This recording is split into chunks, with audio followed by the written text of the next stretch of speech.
So the first question would be if you could let me know your name and title and the department you work for, and maybe your main research interests in brief, please. My name is Olga Zavodkina, and I'm a lecturer in the School of Modern Languages and Cultures. My main role here is teaching. I teach the Russian language and on all levels, from level 1 to level 4. I teach a very interesting module, Russian for Professional Communication, which is very popular with students. And I do a couple of lectures in the module, the Introduction to Russian History and Culture, because my background is linguistics, languages.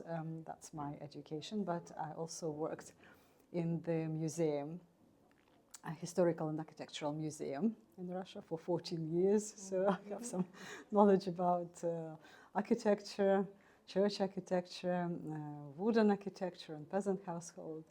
So I'm utilizing this knowledge and delivering lectures.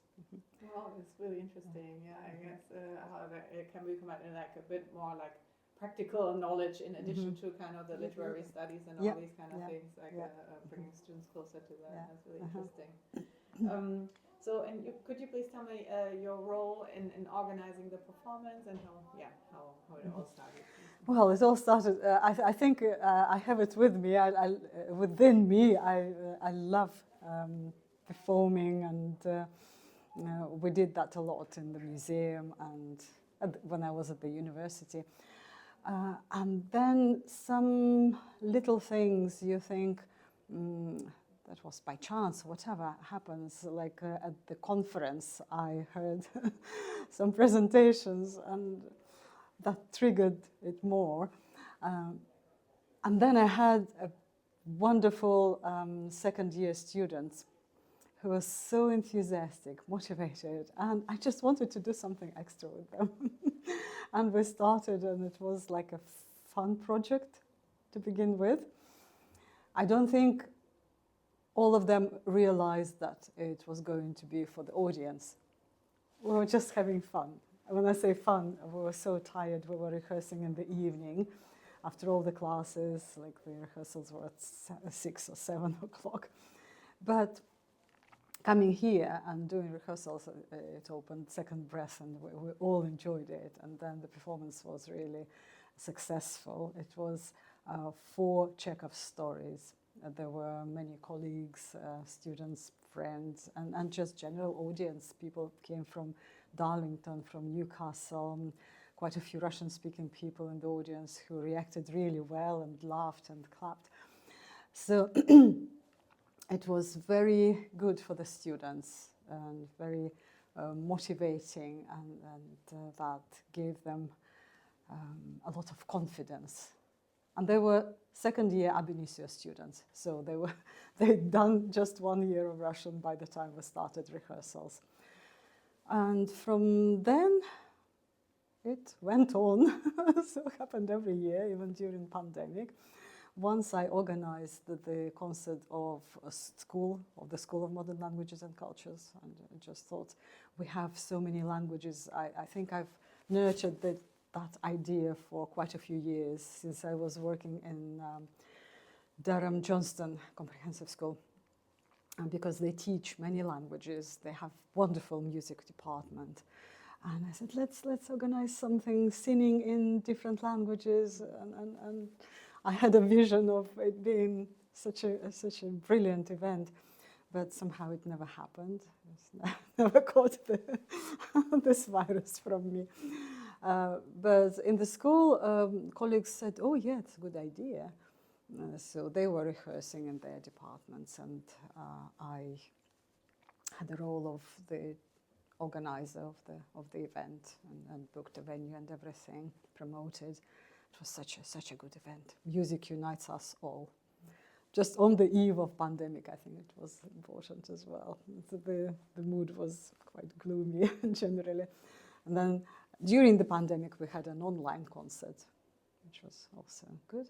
And coming out of pandemic, when we were together again, face to face, it was a concert everything begins with love, which was beautiful, beautiful. Students are always motivated, dedicated, which I love. You know, they come with clear interest, desire to learn more, to get a deeper understanding of culture, to improve their language skills, and there's so much more that they get from it. In all sorts, like they call it now, soft skills, intercultural or interpersonal communication, and being more responsible, knowing that it's not just you, but it's the whole team that you work with, and you're responsible for them. And from what I've seen over the years, I mean, we've never missed a year. The students won't let me. I once thought of missing 1 year just because it's on top of everything else I'm doing, and it's just like my free time activities. And during the first week of the term, the student came up to me and said, "Olga, what are we going to do this year?" So, yeah. And year 4 students this year, when they came to the uni, and they took part in the performance. And we had a celebration after the performance, as we usually do. So year 4 students who were participants, they said to them, like, it's now up to you to uphold this tradition. I was surprised and pleased to hear that from the students, that they see it as part of the tradition of the Russian department. And could you say once again the year? So when did it start? So how many? Right. The first performance was in 2019, and there were 10 year 2 students, just 2B. So ab initio, second year students, 10 of them. Great. Yeah, yeah. And many of my colleagues, they were surprised. They couldn't believe. Second year, ab initio, just started last year. Yes, yes, yes. They were so good. They were so invested in it and involved. Yeah. But now we, like last year, this year, I have 19, 20 students from all year groups, not one-B. So first year ab initio students who just started doing Russian. They have small roles. They have not a lot of speaking there, but still, you know, they're in it. When we are rehearsing, they hear other students speaking, so it's very, very good for them as well. So it's basically give and take, right? I mean, with the whole kind of student community that participates in it, everybody can learn from everybody, basically. That's, I think, also the beauty of it. Then, And a few times students told me that I was a second year student, and I was hearing 4th year students speaking with such confidence, such beautiful Russian, and they look at them, oh, I hope I can be like that when I am the finalist. And it made me work more at home, and they take it all to the class as well, because sometimes we notice that the students start performing better in the class when they take part in performances. So it's all, yeah, they learn from each other, they learn from me, they get more interest, they invest more work into the language. I just have a quick look through all the Yeah. questions you already... Sorry, I've been... No, that's perfect. So I think we kind of said how it came into being. And one question is, there's of course a lot of material, and every performance is a little different year by year. But how do you decide on the material for the new performance? Do you do that together with the students, or do you kind of give them some kind of guidance on what kind of the new performance should be about? How do you do that? Yeah, it differs. You know, the first one I was just, I want to do something with them. They're so great. And Chekhov seemed like an obvious choice, because his short stories, they're short, the language is just right. He has such a wonderful sense of humor. So it's just a pleasure to work with Chekhov's stories, and that went well. And then we had 75th anniversary of the end of the Second World War. So I wanted to do something about that. And students did research, and they were. So we put it together, but yeah, the idea was mine. With Pushkin, Mistress and Maid, I don't know. I was again. I was like ill with this idea, you know. It was in me. It was living inside me, and I thought I want to do that. I want to do that with the students, and it materialized. But when it's more like a concert, and we mostly do that because it might be a bit easier from the organizational point of view if someone has to drop out, which normally doesn't happen. But still, we can take a number out. The students have their say as well. They can suggest something. Like last year, they came from Kyrgyzstan and say, "Oh, we just fell in love with Aitmatov." And I personally, I love Aitmatov. It's just the problem is that he writes long novels, and how can you stage them?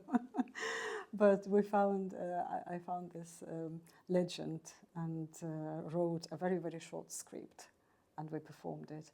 And this year we also use Aitmatov, just a piece of prose there. This year is different in a sense that the students contacted me from their year abroad, which was surprising. You know, oh, we're sitting here in Kyrgyzstan, in Tallinn, and we're thinking, oh, they're performing their concert in Durham, and we'll be in year 4 next year. What shall we do? So they contacted me at the beginning of the summer. I said, okay, let's meet on Zoom and see what you want. And they didn't have a clear idea. I suggested a full performance, but they were worried about their final year exams, dissertation and everything, and there's a lot of responsibility. So we went for like concert type again, but they had a lot of say about the script, suggested some pieces. I suggested a lot as well. And we decided to go for Russian and Russophone literature because they spend their year abroad now not in Russia, unfortunately, but they go to former Soviet republics, to Georgia, Kyrgyzstan, the Baltic republics, Baltic states. And that's where it came from. And it's Russian and Russophone literature we are going to show. Wonderful. Yeah, thank you so much. Thanks. I think you mentioned it a little bit, but another question that I would like to cover is what impact does the performance have on you personally, but also on the students? What do you think are the benefits of this performance? You already mentioned it a little bit, like the students working together and all that. But for you, maybe also, why do you do it? Very, very short answer. I just love it. I love it. I love Russian literature. I love music. I love a bit of performing, dancing. In Mistress and Maid, I included some folk dances because I did dancing, and we organized performances in the Museum of Wooden Architecture with folk stuff. So we rehearsed a few folk dances with students, and they showed it during the performance. It was integrated into performance sort of naturally, which was good. Yeah, I just love it. I enjoy seeing students when they start working with the script, start reading the lines, sometimes stumbling and then understanding what they're saying. And now we are coming very close to the performance, and some of the students, one of them has a long part. He knows it all by heart, and he performs. And I'm just sitting there and enjoy watching the two of them. They perform, and I just watch them, and I enjoy it every time. I love rehearsals. Just do a little bit of notes, better intonation, whatever, gestures, but that's wonderful. But starting from scratch, working on the script, working on the gestures, stresses, pronunciation, intonation, what it means, what the actual meaning is, and nuances of meaning. That's all so wonderful. I don't know. Has many layers of Yeah, kind of things, yeah. and to create all this, I mean, in detail with Yeah. everyone going through all the kind of, And then we have all our performances on YouTube, and sometimes I watch and just enjoy it. Yeah. Sounds wonderful. Yeah. Thank you so much. Thanks. I'm just going through. What else do we have? One question is, what are the challenges of organizing the performance? Because I'm sure it's really enjoyable, but what is kind of, what is not so easy to do? Yeah, it's not easy to do, but I think when you enjoy doing something, that changes everything. you don't think of it as oh gosh, no, it's just joy. Everything's joy. I know there are sometimes someone's not very responsible or whatever, but they're working moments. And I think probably the biggest challenge is organization and planning. You need to be organized in the first, I mean, I'm talking about myself. I need to be organized and to plan everything well. When is the script needs to be ready? Like with Mistress and Maid, I wrote the script during the summer, so it was ready when the students came. This year, we had ideas. Okay, what shall we do? Like, yeah, I suggest this, I did this. So yeah, everything together. Let's make it into something. So it has the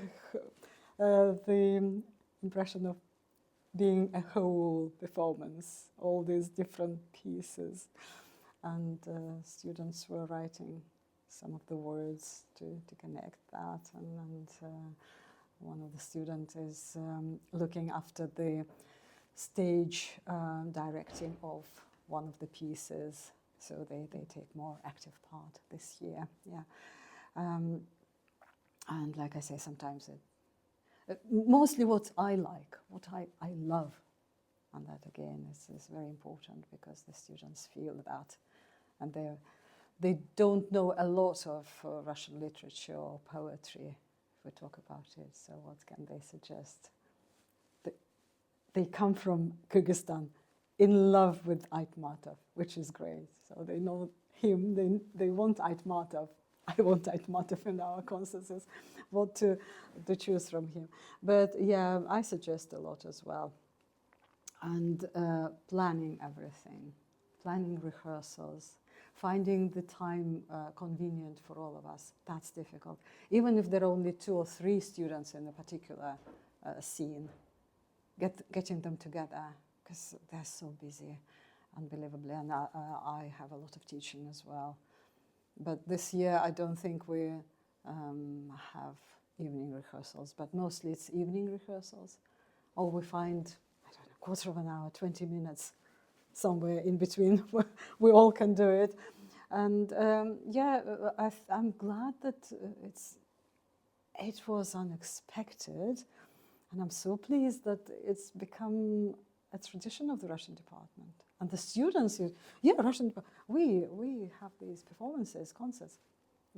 Like I said, it was just, I thought of it as a one-off fun project. Yeah, and let's keep going on. It's the 7th year now, and I know that quite a few students who took part in the performances, they wrote to me that it's one of the highlights of their time in Durham, which is great. Yeah, nice to know. And I also know that some colleagues from other departments said, oh, I really like it. I want to do it with my students. I said, yeah, go on. Yeah, it's so good. Yeah. And they couldn't. Contacted the students, I think by email. which is useless. But contacted the students, I didn't have a single response or something, which is sad. Yeah, because I would love to see more departments doing that. That would be that's bring the language to life. I mean, even absolutely more so. I mean, bring the language to life, and the department is alive. There's something going on in the department, and they think of the department. Yeah, we have this tradition in the Russian department that gives them also a sense of belonging, something to be proud of. It's not just coming to lectures. Yeah. Sounds wonderful. Yeah. Thank you so much. Just thinking, is there anything, most memorable moment so far in the performances? I'm sure there's a lot, but anything very particular, a couple of moments that you still... I was talking about the students' dedication and how they feel they are responsible for that. And we had 2 or 3 times we had students who had quite serious injuries just like a week before the performance, and they never tried to get out of the performance, you know. All of them, or each of them in different years, said, "Don't worry, I'll be there, no matter what." Yeah, a twisted ankle, or I think it was a head injury, quite serious head injury after a sports event. But no, they came and performed as if nothing happened. You know, that's what I like. That's the proper spirit, like fighters. And I worked once with the ballet, with the Moscow Ballet, as an interpreter and tour manager, and that's what I saw with the ballet actors and dancers. They could be, you know, so ill and injured and whatever, and they would, and only I knew how awful they felt and how injured they were. They would go on stage and perform, which is brilliant. So our students did that. That's wonderful. I know that I'm watching them performing, and I'm probably the toughest critic of them, because no, the intonation not quite right. I'm sitting there biting my lips, but I'm the biggest fan of my students. I just love them, love what they do, and love working with them and watching them. I think they really seem to really have like a passion for the project. I mean, so being so dedicated in, you know, pushing through even though you're really not feeling well. I mean, they must be really really dedicated to it. They are, and I was surprised to see that, and very, very pleased. That's great. It's absolutely great. Wonderful, yeah. And then I think, then there's another aspect that I would like to bring in. How do you think, I mean, this performance contributes to making studying Russian here at Durham special, or gives students a bit of a unique experience? How is that performance kind of making studying Russian here at Durham better, more enjoyable than elsewhere? I hope it does. It brings one more dimension to studying the language, I think. And like I've said, the students remember it years after they graduated. Not all of them continue with the languages. They go into various different spheres, working for whatever companies, not necessarily using the languages or Russian in particular, but they still remember this experience. Yeah, and I know that it's always mentioned during open days in Durham, like something special that the department does. Okay, yeah, I think it is very special, but I don't think any other I haven't heard it so far that any other universities are doing something like this. So, yeah, I think it is very unique to Durham. That's what one of the students said, yes, as well. Yeah, I don't know. I think some other universities do that as well, but but not many probably.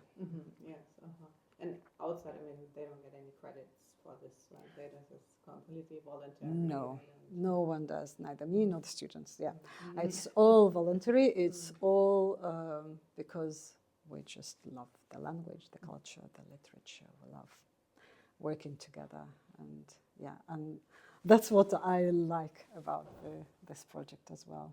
That it's completely voluntary. It's not for the money, for the credit. There's too much. A lot of things are too pragmatic these days, and always, do we have the money? Counting money? No, we should be, there should be like the human aspect, to things. You do it because you love it,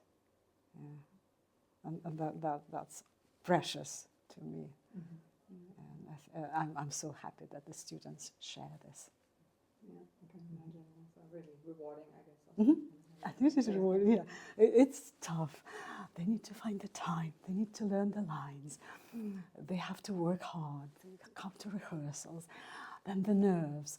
I was surprised that some students whom I thought are very extrovert and, she can say anything to anyone. She said, I was so nervous from the morning and thinking, why did I get myself into this? I was surprised because it wasn't the impression I had of her. And then after the performance, members of the audience, Russian-speaking people, come up to them and thank them and have tears in their eyes and whatever, say compliments. Their reaction during the performance, all this applause and laughing and cheering them.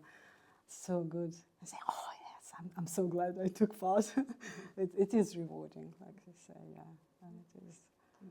That's really wonderful. Yeah. And then I think we already, I have my last question would be, but maybe there's something you would like to add later on. What is your vision for the performance? Where do you think it will evolve into the next years? Where do you think, how is it going to develop? Never know. I never know.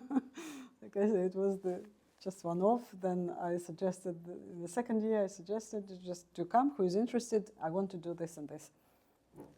And about 15, 18 people came here. And some just came to see what's going to happen. They weren't sure. And they saw that's going to be a lot of research and everything. So they stayed. And then third year, it was pandemic. So it was online. And then they started seeing it as part of tradition. So in the fourth year, they said, you'll have to uphold this tradition. Oh, really? I was hearing that. Oh, it's a tradition now. I was surprised. But yeah, it's gradually evolves. And now I do have students who want to participate. But to begin with, I didn't even know.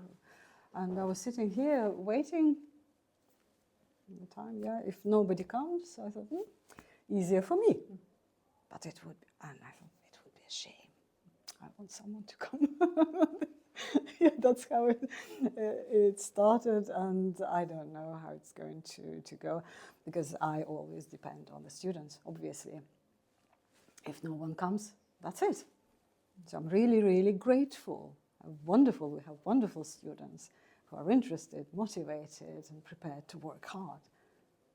I'm very grateful to them, And what's going to happen next year, I don't know. And it only depends on the students and myself. If we get together, and when we get together, then anything can happen, because then we start creating and thinking and working, So I can't say anything about the prospects. I hope it will continue, and when I'm gone, it will continue, but I don't know. Okay, so fingers crossed then. Yeah. Thank you so much. So these were all my questions. I don't know if you would like to add anything. Is there anything that you would like to mention that was not? I think it was very comprehensive, and we've covered, because I looked at the questions, they covered most of the areas, and I think that's what we've discussed now. Okay, wonderful. Thank you so much. What do you think, Astrid?